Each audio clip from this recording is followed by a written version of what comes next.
शिकाऊ मुख्याधिकाऱ्याच्या ठिसाळ कारभाराने मनमाड शहराची आरोग्य व्यवस्था ढासळल्याची जोरदार टीका रिपब्लिकन पार्टीचे युवा तालुकाध्यक्ष गुरुकुमार निकाळे यांनी केली आहे। याबाबत त्यांनी जिल्हाधिकाऱ्यांकडे तक्रार अर्ज केलाय। नाशिकच्या मनमाड शहराची लोकसंख्या 1.5 लाखांच्या आसपास आहे, मात्र आरोग्य व्यवस्थेचे 3:13 वाजले असून मुख्याधिकाऱ्यांच्या घरासमोरच घाणीचे साम्राज्य पसरलेलं दिसून येतंय। शहरात ठिकठिकाणी खड्ड्यात पाणी साचून डबके तयार झाल्याने डासांचे प्रमाण वाढले। अशा अनेक आरोग्य समस्यांना कारणीभूत असणारे शिकाऊ मुख्याधिकाऱ्यांवर कारवाई करावी अशी मागणी निकाळे यांनी जिल्हाधिकाऱ्यांकडे केली आहे।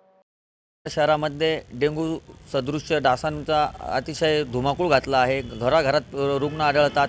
मनमाड नगरपालिकेने यावरती उपाययोजना करणं गरजेचं आहे। या ठिकाणी एक अधिकाऱ्यावरती 4-4 विभागाच्या जबाबदाऱ्या देऊन अतिशय त्या ठिकाणी ढेसाळ कारभार चालू आहे। कोणाचं म्हणजे प्रशासनाचं अधिकाऱ्यांवरती लक्ष नाही। शिकाऊमुखी अधिकाऱ्याने या मनमाड शहराचं अतिशय वाटोळं केलं आहे। जागोजागी खड्डे पडले आहे, पाण्याचे डबके भरले आहे, त्या ठिकाणी डासांची उत्पत्ती झाली आहे।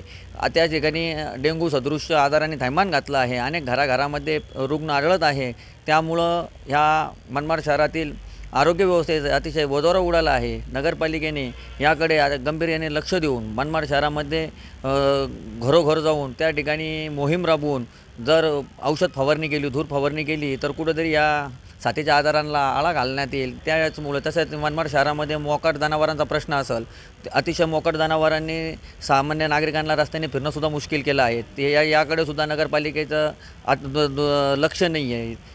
त्यानंतरून शहरामध्ये अनेक वस्त्यांमध्ये स्ट्रीट लाईट बंद आहे। या शिकाऊमुखी अधिकाऱ्याचे या कुठल्याही समस्येकडे, नागरिकांच्या समस्येकडे लक्ष नाही आहे। तो फक्त या ठिकाणी गावामध्ये नेमकं चाललं आहे काय, हा एक सर्वसामान्याला पडलेला प्रश्न आहे। तरी मग या नगरपालिका प्रशासनाने संबंधित तक्रारीची तात्काळ दखल घेऊन संबंधित सर्व प्रश्न मार्गी लावावे, अन्यथा लोकशाही मार्गाने आंदोलन करण्यात येईल।